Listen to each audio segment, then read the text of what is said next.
What a great call you made to join us in the trenches with Dave Lapham, brought to you by First Star Logistics, as always in our great studios, because we're visiting with Troy Walters. This guy is special.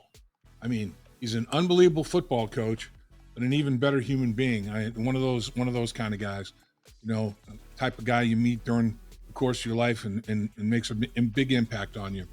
He's a leader of men. His faith is very important to him. He's a man of God. And he has done an unbelievable job building a wide receiver core and developing that wide receiver core that is tough to handle, as good as there is in the National Football League. Just got to keep them all healthy together. Man, when they're all out there in the field together, nobody can put more talent out there. But we talked to Coach about a lot of things, relationships with his players, the offseason starting a little bit earlier than anticipated, what the process is during the offseason, getting ready for 2024, because this football team is going to compete. Because this football team, when healthy, is elite.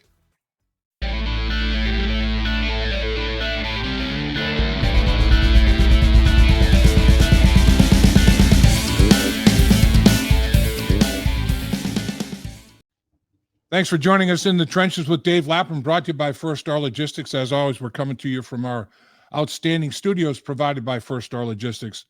And we have an outstanding guest, wide receiver coach Troy Walters with the Cincinnati Bengals. In my opinion, bar none, best in the business. He does the best job with his receiver group of anybody in the National Football League. And the fact that there were 8 openings, now there's 7 with Mayo getting the job with the New England Patriots. This guy, you're not only a candidate to be a coordinator, coach. In my estimation, you're a candidate to be a head coach. Somebody's got to give you an interview, in my opinion.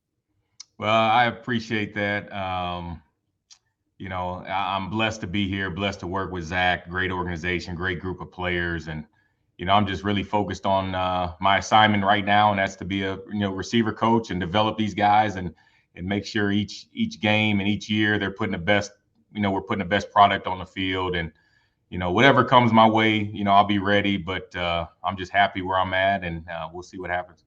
The reason I say that is, in my mind, in today's NFL, it's different. I mean, back in the day, we had Forrest Gregg as a head coach when we went to the Super Bowl, and Forrest was old school. It was like there wasn't a whole lot of relationship building, between coach and player kind of thing. There was a line of demarcation. Let's put it that way. In my estimation, 2 things to be a successful head coach, coordinator, whatever, and you have them both in spades. Clearly communicating your message, and then building relationships, and that's you in spades. That's your MO, man. Yeah, to me, it's a relationship business, and the guys have to know that you care about them, not only as football players, but more importantly as men. That you're in their lives, that they can grow off the field spiritually, mentally, whatever it may be. And so that's the first thing I try to do, is just build a bond, build a connection with the guys off the field. And then, all the coaching and all that football, that'll take care of itself. But they know you truly care about them, and you've got their best interests in mind, and they'll do what you ask them to do. It's interesting. Talk about every year there's change from a roster standpoint with respect to players. And that's inevitable. I mean, that's going to happen. It's just how big of a change. What are the numbers? What are we talking there? Incredibly, Zach, for 5 years now, has had his coaching staff stay intact. I think that might be tough to get done in this offseason, though. Coach Callahan's got some interviews scheduled with teams, I think, as we speak. I think he's meeting right now, interviewing for a head coaching opportunity with the Tennessee Titans. So, I mean, there'll be a coordinator position available with the Bengals, coordinator position available with others. How does that work? I mean, when coaches, there may be a turnover in coaching staff with the Cincinnati Bengals. How does it work? How do coaches, I know, you build relationships and friendships and all that sort of thing. What is that process like in this coaching carousel at this time of year? Yeah, like I said, you just have to you have to be ready. And then when job openings come about, whether it's on your current staff or another staff, Usually, you're going to have someone reach out to you and ask permission, request an interview, and then you've got to make a decision: is that the best for me right now? The situation I'm in is I feel like I'm in a great situation here in Cincinnati, coaching the guys that I coach, and so for me, a coordinator position, it would have to. And not all positions are great. The Yep. grass is not necessarily greener on the other side, and so Yep. I would have to weigh all the options, weigh everything that comes about, and because I know I have a great situation here with players, and it's really, I've got unfinished business here. The goals that I have for this team and my guys, we haven't accomplished it. To win a Super Bowl. I still feel like Jamar can get better. T has room to grow, so hopefully we get him back, and then the younger guys develop them. So there's still purpose here, there's still a mission here, and so really my focus is here with the Bengals. But anytime there's a offensive coordinator opening, like I said, it's a blessing to be considered, and then you've just got to realize is it a better opportunity or not. Good point. Definitely excellent point. When you look at the receiver position with the Bengals, it's obviously tied into the quarterback, and the Bengals at the quarterback position have an elite quarterback in Joe Burrow, and they've got an elite backup quarterback in Jake Browning. I mean, if Jake Browning's not one of the 32 starters, and he believes he is, and I can understand why, the way he stepped up and performed, he's number 33. So it's like you have number 33 as your backup. That's pretty elite. So I was impressed with how your receivers established a rhythm and timing with Jake Browning so quickly in that when Joe went down. That's not easy to do. It's not easy, but you look back to training camp, and when Joe missed some time in training camp, that was an opportunity for Right. Jake to take some meaningful reps and really build that chemistry with the receiver group. And Jake did a great job. He stepped in and commanded excellence, just like Joe does from the position. And so it's not like when he came in, we were, we had to take a step down or step back. The standard doesn't change, and Jake did a great job of holding those guys accountable, talking to them, making sure both quarterback and receivers were on the same page. And he did an excellent job the last few games of the year, and showed that he is a starting caliber type quarterback and can win football games, meaningful football games, and so we're fortunate and blessed to have two quarterbacks that can go in there and win you football games and help you accomplish what you want to accomplish. You mentioned Jamar. I mean, he wasn't able to play in all 17 games the way he wanted to play in all 17 games. He still had 100 catches, only the third guy in club history to do that. Over 1,200 yards, 7 touchdown catches.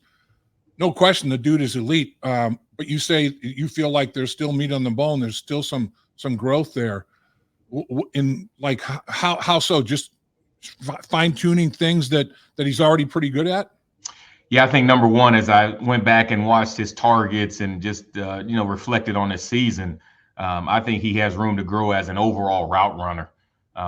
Just understanding techniques and making sure that he can add different elements to his stems and his route running to create even more separation. And he does a great job. He's got great size, speed, tough hands, physical, contested. But if he can add just some nuances of route running, then I think he can take his game to another level. And my goal for him is when I interview college receivers that are coming out, I always ask them, who do you pattern your game after? Who are the top route runners in the NFL? And I want his name to be mentioned as one of those guys. Right now, it's a Justin Jefferson, Devontae Adams. And so, I want them to say Jamar Chase, T. Higgins. I want my guys not only to be known as, they're great receivers, but they're great route runners. And, I want to take pride in developing that. You mentioned T. I remember over the years, multiple times down in the field and, with earshot of opposing coaches, opposing players, and T comes out of the locker room, starts running and catching. They're like, oh my God, This dude, he is so big and can run, good routes. Everybody's impressed with the physical stature of T. Higgins. And I mean, he had the catch of the year against the Minnesota Vikings, the catch he made and how he finished that catch. I mean, that's being made of the right stuff to be a receiver, isn't it? It is. It is. He has all the attributes, intangibles, physical traits to be, one of the elite receivers in this league, and he keeps getting better every year. The biggest thing with T is just to stay healthy. When he's on the field and he's healthy, like I said, he's one of the top receivers in the game, and so that's the challenge for him. That's my goal and challenge, is just to make sure that he's doing everything he can. And some injuries, you are just freak injuries. You can't. It doesn't matter how much you train and how well a shape you're in. They just, they're gonna happen. But we got to make sure that we're doing the necessary things as a staff. He's doing the necessary things as a player to make sure that he stays healthy. And if he plays 17 games, then his numbers are going to be right up there with the top guys in the league. And so, but you just seen him getting better. I know year one, I mean, those 50-50 contested balls, he didn't make any of those. And each year he gets better. And now, what he did against Minnesota, that catch, like I said, he wasn't going to be able to do that year one or year two, but he just keeps getting better and better. And you know of what you speak. You were a great receiver in the NFL. You played with Peyton Manning with the Indianapolis Colts, and you know what you're looking at there. There's no question about it in terms of trying to help your players, get to another level. And is that something that you feel like your players definitely respond to? It's like, man, I know Coach knows what he's talking about. Coach was a hell of a player in this league and had a very, very, outstanding, lengthy career. Is that a big deal, do you think, in your relationship with your players?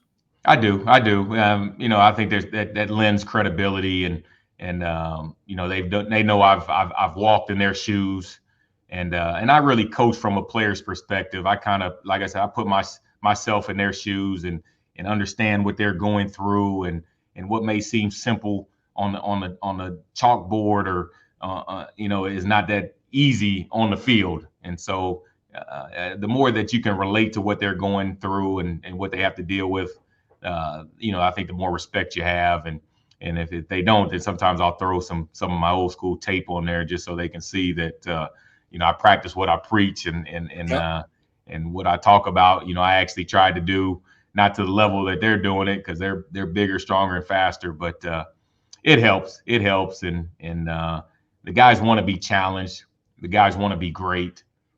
They want their, and so that's my role, is just to try to get the best out of them daily, and then that'll turn into weekly. And then as you look back and reflect on the year, hopefully they have a great year. I mean, that answer is another reason in my mind why you fit the bill as being a coordinator or a head coach in the National Football League. You get it on the level as a player, assistant coach. I mean, you've done it all, and your experience is second to none in that regard. Let's talk about Tyler Boyd. Tyler Boyd, obviously, huge contributor to this franchise for a number of years, but salary cap. I mean, it's like hard to keep everybody, but Tyler Boyd's somebody that any football team would love to have, and certainly the Cincinnati Bengals would love to retain. Yeah, we would love to have TB back. Ever since I got here in 2020, he's been the glue to the receiver room, and I've never seen him have a bad day. I've never seen him have a negative attitude.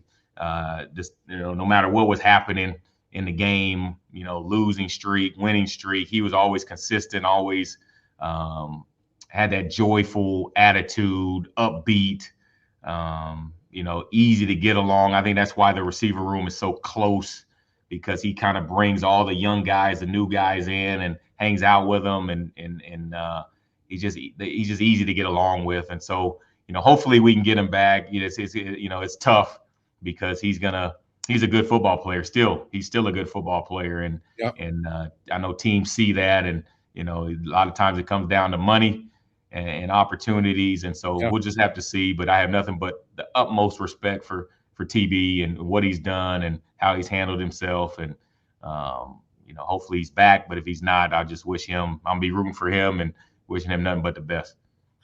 What about a couple of young bucks, Andrei Iosivas, Charlie Jones? Are they similar to in style and in stature and talents and skill levels and all that sort of thing as any of the big three, or are they their own respective individual, and how have they progressed for you? Yeah, everyone's kind of on their own individual receiver. Right. Andre came in and 6th-round pick. Uh, the thought was he needs some development. He needs some time. It's going to take him a year or two to get adjusted. He played at Princeton. The level of competition is going to be too big for him. And since day one, man, he's had a great attitude. He's come in, worked his tail off. Very coachable, and he very pleased with his season and how he performed in the roles that we asked him to perform in. He did an awesome job on special teams, made plays on all the phases of special teams. Yeah. And then as a receiver, when his number was called, he made plays and came up big in different situations. And so I'm excited about his future. He's got so much room to grow. He's only going to get better. And so we're excited to have him. And then Charlie, it was a little adjustment going from he was an outside receiver at Purdue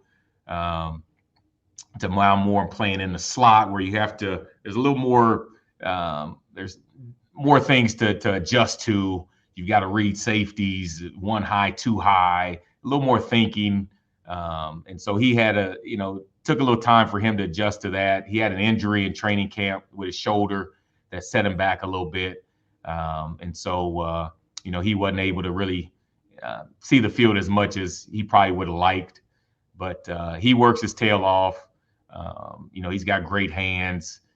He added value on the special teams as a punt returner. I don't think he had any muffs or anything costly, which as a returner, that's what you want, especially a rookie. Just secure the ball, get the ball back to the offense. And then he had a big play against Baltimore, taking one to the house. So he has room to grow. I told him this is going to be a big offseason to add strength, to get stronger, to get a little bigger, so he can hold up in the slot and not only in the pass game, but also in the run game. And so he's excited to get back to work. And I'm excited to work with those two and try to take the next step so they can be even more productive this year. Yeah, I mean, Charlie's numbers pretty impressive. He was 4th in the NFL. Excuse me, he was his 81-yard punt return touchdown, 4th longest in the NFL, and averaged almost 10.8 yards per punt return, top 10, which is he finished 8th in the National Football League as well. And Iosivas is a sponge, man. And I asked him after the season ended, I said, "What's the biggest thing you need to work on?" He goes, "Simple, man." He goes, I didn't secure the football. He said, my process was, I'd catch and then look before I tucked. Got to catch, tuck, and look. And I mean, something simple like that, something so small like that people don't understand, make big differences, doesn't it? They do. And it's the little things that make guys great. And he understands that. And that last game where he was able to really start and play the majority of the game and kind of get a feel for what it's going to be like in terms of the contested catch opportunities. And he had 2 that he'd like to have back against Cleveland. Those guys made good plays. They were bang plays. But just that experience is going to help him in the long run. And I told him that to be an elite receiver in this league, you have to make those type catches. Earlier in the season, a lot of his catches, free access, he caught it. There was nobody around him, easy catches. And the ones that make receivers great are those contested where you catch it and there's a guy ripping through your hands, you're getting hit, and you've got to maintain that catch. And so that's a great learning experience for him, and he'll only get better. So unfortunately, Coach, I mean, it worked out where, have a winning record, 3 seasons in a row, winning record, and that's no small feat right there. But now your off season starts sooner. So you've got a lot more time. And how does the process change? I know it's been crazy when you've gone to the Super Bowl or gone to the conference championship game. Man, everything's so compressed. How different is this offseason as opposed to what you've experienced in the last couple? Yeah, it's different. We're used to playing at this time, preparing for a wild card round opponent. So it's different. I'm at home now, being a father and a husband, which is good, but Yep. rather be coaching. But now these next couple of weeks, it's time just to get away. And Yeah. the season's so long, we put so much energy, effort, focus into the season that Zach does a great job. The next couple of weeks, you're off, recharge, be with your family, and then let's come back and attack the offseason. And it really come down to free agencies, making sure we're watching the unrestricted free agents in the NFL and making sure you're writing your reports up, seeing who could help, who could fit with the needs that we have, and then you turning your focus to the draft, and you have the combine and understanding what you need from a college perspective, and making sure that you go out and you're doing your due diligence on each of the guys, so you bring the right guy in. And that's what we've done a great job of as well, is just bringing the right guys, the guys that fit the culture, what we're trying to do, and making sure we bring those guys in to help produce. So it really goes into talent, keeping guys that you want to keep, and then talent acquisition and bringing guys in that you feel like can help you get to where we need to get to. So the players talk about, okay, well, now instead of having such a short off season, we've got a longer period of time. We can change how we train a little bit, maybe approach it in a different fashion, maybe get after it a little bit and then take a little bit of a break, whatever the case may be, to get off to that faster start. Is that something everybody's talking about to come out of the gate, with that regular season opener, and don't fall with an 0-2 mark and dig a hole and have to crawl out of that bad boy?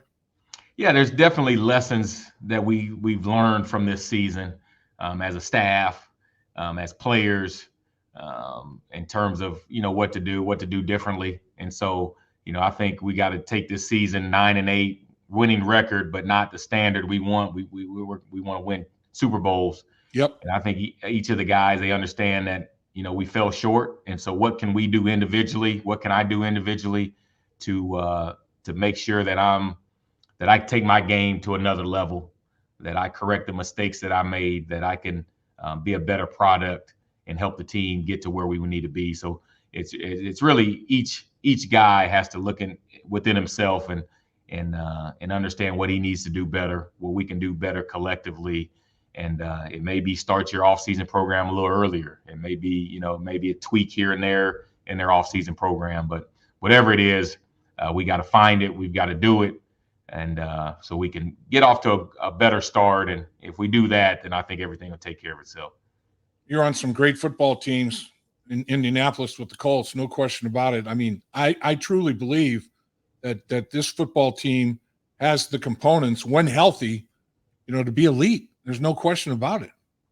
Yeah, definitely. I mean, you look throughout the last few years, and when Joe Burrow's healthy, and you have T. Higgins healthy and Jamar Chase, when those three are out on the field offensively, we're tough to beat.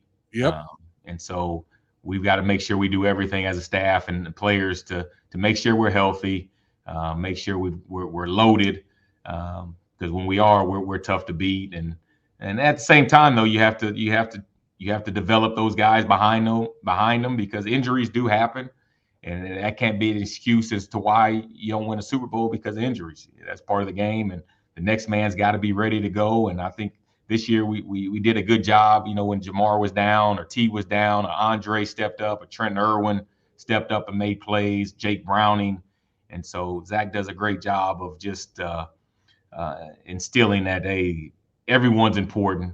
Everyone has a role. And when your number's called, the standard doesn't change. And we need guys to step up. And so we got to continue on with that and just continue to make sure that the top guys, the starters, we stay healthy and have a great season. Coach, can't thank you enough for your time. You had another great year coaching your group. It's a lot of fun to watch you guys work and interact. And as a former player, I can see the love there, man. Coach to player, player to coach. And the two things you got to have: trust and respect. And man, it's so obvious that it's there. The relationship that you have with your players and the players have with you, it's a thing of beauty. It really is. Yeah, I'm just blessed to be a part of this. And like I said, my faith plays a big role. And I'm here to make sure that those guys have everything they need to be great on the field, off the field. Try to spend time fellowship and eating together and just building relationships, and that lasts beyond this year's. And, I think me and TB that relationship will go beyond the years. He'll be able to call me, text me about anything. And that's what you want. Ultimately, you want to win Super Bowls, but at the end of the day, you want to make sure that the guys you're in charge of developing the great men, future husbands, fathers, and they can live a life, a great life and an impactful life as well. I'm sure that's how it is with you and your Colts teammates and coaches that you had. I'm sure you guys are very tight still. Yeah. That's benefits of playing a team game is just the friendships, the relationships that last forever. So that's a special part of being in the NFL. Here, no doubt about that.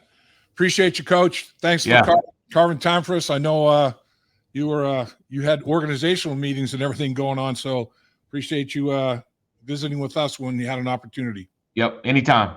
Dave Lapham here, and every day I am grateful for my experience to have played professional football. As a player, I realized self-motivation, leadership, and appreciating your teammates are key. At First Star Logistics, you can use those same attributes to create the life you want for you and your family. Build your future by working hard like I did. You'll see results both on and off the field. Call First Star Logistics today and be part of our winning team. Opportunity knocking.